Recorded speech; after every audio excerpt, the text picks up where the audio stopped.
अस्सलाम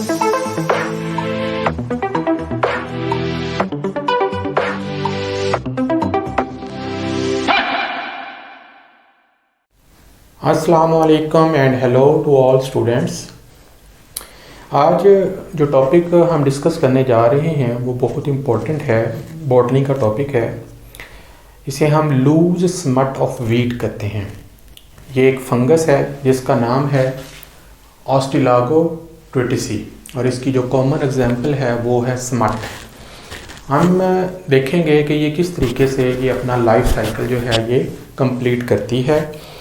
और ये एक स्मट जो है जो कि ऑस्ट्रेलागो ट्विटिसी है, इसकी बहुत सारी स्पीशीज़ हैं जो कि गंदम, मकई, जौ और इस तरीके की दूसरी सीरियल फसलों को नुकसान पहुंचाती है और उनके ऊपर एज ए पैरासाइट के तौर पर ज़िंदा रहती है।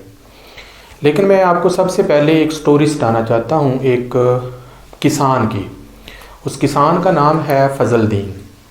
वो फजलदीन जो है वो क्या करता है कि वो अपने खेतों में एक गंदम की फसल जो है वो काश्त करता है, यानी उसका जो बीज है वो लगा देता है।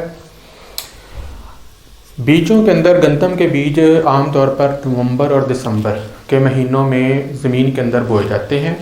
जब ज़मीन के अंदर से ये पौधे फूटते हैं तो फजलदीन जाकर अपने खेतों को देखता है तो गंदम बड़ी शानदार हो रही होती है। जनवरी का महीना गुजर जाता है, मार्च, अप्रैल और मई का महीना जब आता है तो उसके ऊपर गंदम के ऊपर बहुत सारे प्यारे प्यारे फूल लगते हैं। उन फूलों के अंदर बीज बनते हैं और किसान जो है वो देखकर बहुत खुश होता है कि मेरी जो फसल है इस दफ़ा बहुत शानदार हुई है। वो गंदम काट कर घर ले आता है, काश्त कर लेता है। उसके बाद उसके अंदर से कुछ गंदम जो है वो घर में खाने के लिए रख लेता है और काफ़ी सारी गंदम जो बच जाती है उसे बाज़ार में बेच देता है। लेकिन किसान जो होते हैं ये आमतौर पर एक बोरी जो गंदम होती है उसको सेव कर लेते हैं ताकि अगले मौसम में उसको बोया जाए। तो एक्चुअली हुआ क्या था कि जब उसकी गंदम ग्रो कर रही थी तो उसके अंदर स्मट फंगस का एक स्पोर उसके गंदम के अंदर आकर गिर गया था, जो कि उसके फूलों के अंदर जो है वो डोरमेंट हो गया। अगले साल जब नवंबर और दिसंबर के महीनों में उसने वो गंदम जो है वो काश्त की, ज़मीन के अंदर बोई। इसी तरीके से जनवरी, फरवरी, मार्च, अप्रैल गुजर गया। जब उसके ऊपर फूल लगे और उन फूलों के साथ ही गंदम जो है उसकी जो पकाई है वो शुरू हुई तो क्या देखता है कि उसकी आधे से ज़्यादा गंदम जो है वो जल कर राख हो गई है, यानी उसको फंगस ने अटैक किया और वो सारी की सारी आधे से ज़्यादा फसल जो है वो तबाह हो गई और वो सर पकड़ कर बैठ गया कि ये क्या है। तो हम देखेंगे कि ये कैसे पॉसिबल हुआ। तो आइए इस साइकिल का जो स्टार्ट है वो हम इस जगह से करते हैं। तो फजलदीन ने गंदम जो है जब लगाई थी पहले साल, तो ये उसकी गंदम का फूल है, सिट्टा इसे हम कहते हैं। इसके ऊपर ईयर्स लगते हैं जिनके अंदर दाने बनते हैं, गंदम के कर्नल्स बनते हैं। कहीं से एक उड़ता हुआ स्पोर, जिसे आमतौर पर टीलियोस्पोर या क्लैमिडोस्पोर कहा जाता है, वो उड़ता हुआ आया फंगस स्मट का, जिसे ऑस्ट्रेलागो ट्विटिसी कहते हैं, और वो इस गंदम के फूलों के ऊपर गिर गया। इस चीज़ का फजलदीन यानी किसान को बिल्कुल पता नहीं था, ना ही अंदाज़ा था। अब मैंने क्या किया है कि यहाँ से एक फूल जो है वो आपके सामने निकाल कर बड़ा कर लिया है। ये फूल की नीचे डंडी है और ये उसकी ओवरी है जिसके अंदर सीड बनेगा, डेवलपमेंट होगी, और ये उसका स्टिग्मा है जिसके ऊपर आमतौर पर पोलन जो है उन्हें कैच किया जाता है। तो ये जो पोलन है, स्पोर है, जिसे टीलियोस्पोर, टीलियोटोस्पोर या क्लैमिडोस्पोर कहते हैं, जो फंगस का कहीं से उड़ता हुआ आया है और इस फूल के ऊपर गिर गया है। यहाँ पर मौजूद नमी से ये जर्मिनेट कर जाता है। जर्मिनेट करने के बाद इसके जो हाइफी हैं वो स्टिग्मा के साथ साथ ग्रो करते करते ओवरी के अंदर पेनिट्रेट कर जाते हैं। इस चीज़ का फजलदीन या किसान को बिल्कुल इल्म नहीं है। कुछ दिनों के बाद गंदम जो है वो पक कर तैयार हो जाती है, तो फजलदीन जो है वो अपनी गंदम जो है उसे उतार कर घर ले आता है। ये वीट कर्नल्स हैं, वो गंदम के दाने हैं जो फजलदीन ने गंदम से निकाले हैं। लेकिन उसको ये नहीं पता कि इन गंदम के बीजों में एक डोरमेंट फॉर्म में फंगस के हाइफी मौजूद हैं, जिन्हें ऑस्ट्रेलागो ट्विटिसी कहा जाता है या स्मट कहा जाता है। कुछ गंदम वो खा लेता है, कुछ गंदम वो बेच देता है, बाकी जो उसने रखी होती है बीज के लिए अगले साल नवंबर और दिसंबर के महीने में उसे वह ज़मीन में बो देता है। जब उसे ज़मीन में दबाता है तो गंदम के बीज फट जाते हैं, तो उनके अंदर से जो डोरमेंट माइसीलियम है फंगस का वो भी जर्मिनेट कर जाता है। जर्मिनेट करने के बाद उसके अंदर से अब गंदम के बीज से गंदम का पौधा छोटा सा सीडलिंग निकल रहा है।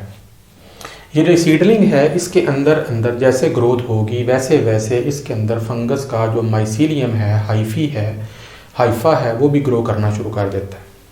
पौधा जो है वो थोड़ा सा बड़ा हो गया है। अब इस स्टेज के ऊपर मैंने यहाँ से इसके पत्ते का जो है वो क्रॉस सेक्शन काट कर देखा है। इसके अंदर आपको ग्रीन कलर के सेल्स नज़र आ रहे हैं जो कि पौधे के पत्ते के सेल्स हैं, और उसके साथ साथ रेड कलर में आपको फंगल माइसीलियम यानी उसके हाइफी जो हैं वो भी मल्टीप्लाई होते हुए नज़र आ रहे हैं। यानी जैसे जैसे गंदम का पौधा ग्रो करेगा वैसे वैसे फंगस भी ग्रो करती चली जाएगी। अगली स्टेज पर आते हैं। गंदम का पौधा जो है वो जवान हो चुका है और उसके ऊपर सिट्टे लगना शुरू हो गए हैं, ईयर्स लगना शुरू हो, जिसे वीट ईयर्स कहा जाता है, जिसके अंदर गंदम के बीज बनते हैं। यानी ये ओवरी जो है ये मैच्योर होना शुरू हो गई है। जैसे ही बीज बनने का अमल स्टार्ट होता है तो जिन बीजों के अंदर फंगस गई होती है, माइसीलियम क्या होता है, वो जल्दी मैच्योर हो जाते हैं, और उनके अंदर अगर हम बीजों के अंदर काट कर देखें तो हमें बहुत सारे माइसीलियम हाइफी ऑस्ट्रेलागोटिटिसी के नज़र आते हैं।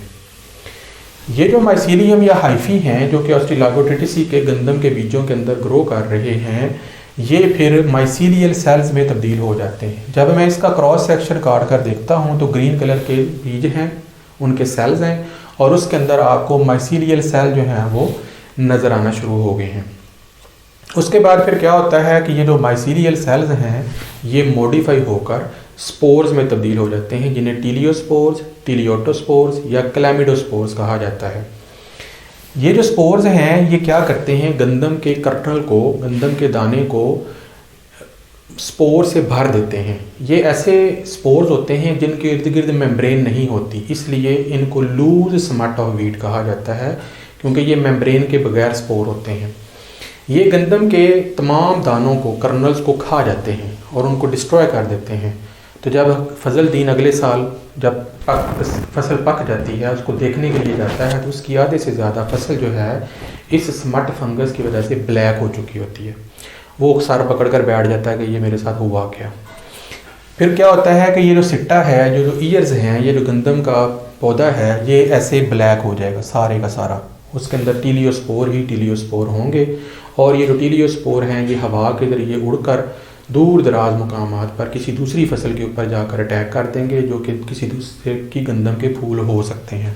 अब ये देखें, ये स्पोर जो हैं इसने तमाम गंदम के ईयर्स को खा लिया है और इस तरीके से ये अपना लाइफ साइकिल जो है वो कंप्लीट कर लेती है। अब ये स्पोर जो है किसी नए हेल्दी फ्लावर के ऊपर गिरेगा और उसको भी ऐसे ही नुकसान पहुँचा देगा। अगर आप एफएससी के स्टूडेंट हैं फर्स्ट ईयर के, तो आपके लिए इतना ही साइकिल काफ़ी है, लेकिन मैंने इसको थोड़ा सा एडवांस लेवल पे भी लेकर गया हूँ ताकि जो लोग बीएस ऑनर्स कर रहे हैं उनको भी इस टॉपिक का थोड़ा सा डिटेल के साथ जो है वो नॉलेज मिल सके। अब उसके लिए मैंने क्या किया है कि इस तरफ एक आपके लिए स्कीम बना दी है ताकि आपको इस पूरे साइकिल की आसानी के साथ जो है वो समझ आ सके। तो स्टार्ट हम करते हैं यहाँ से। पहली स्टेज जो है वो है डाईकैरियोटिक माइसीलियम।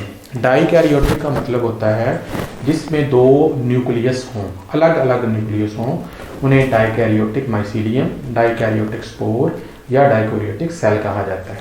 अब यहाँ पर ये जो स्पोर गिरता है, टीलियोस्पोर, फूल के ऊपर, और फूल के अंदर जब ग्रो करता है अपने हाइफी को जर्मिनेट करता है, तो इसके जो हाइफी होते हैं, माइसीलियम होता है, वो डाईकैरियोटिक होता है, यानी उसमें दो न्यूक्लियाई होते हैं।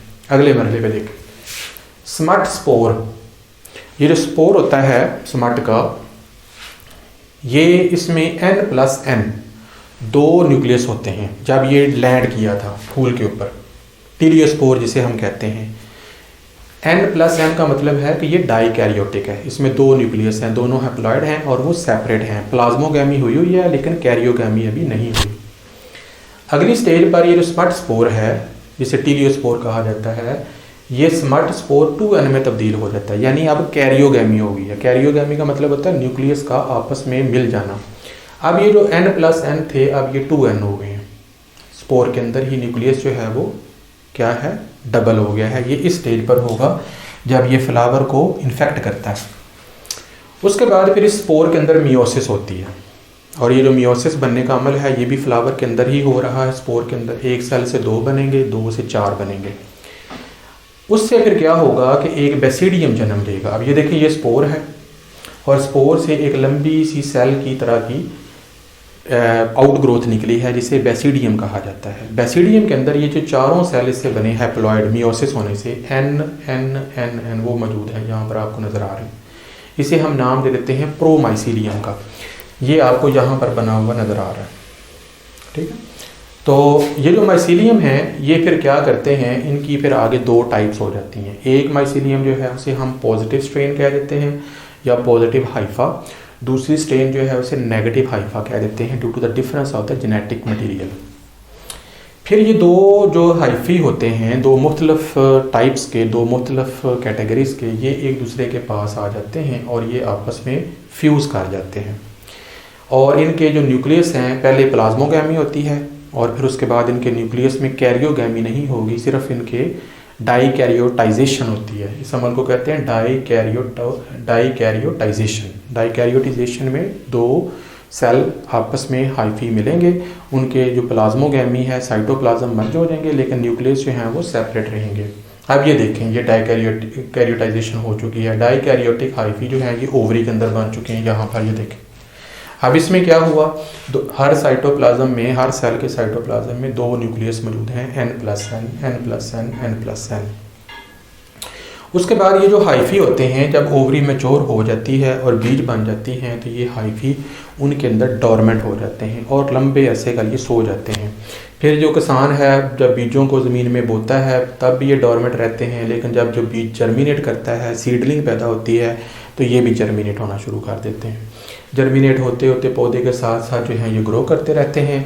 जैसे ही नेक्स्ट ईयर फ्लावर्स लगते हैं अगले साल, तो ये जो डोरमेंट हाइफी हैं ये ग्रेन के अंदर होकर एक्टिव हो जाते हैं, एक्टिव हाइफी में तब्दील हो जाते हैं।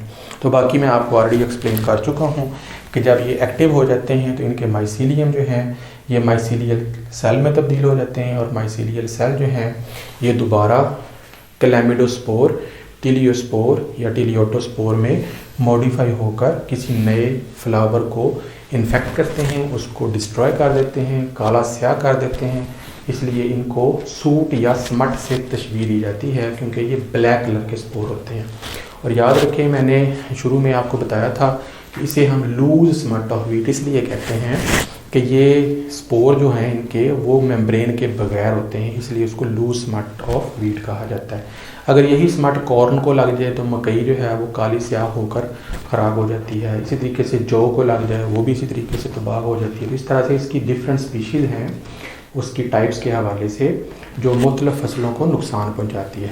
हमने क्योंकि गंदम का मिसाल ली है लिहाजा इसलिए हम इसको ऑस्टिलागोटिसी जो है वो कहते हैं लूज स्मट ऑफ वीट।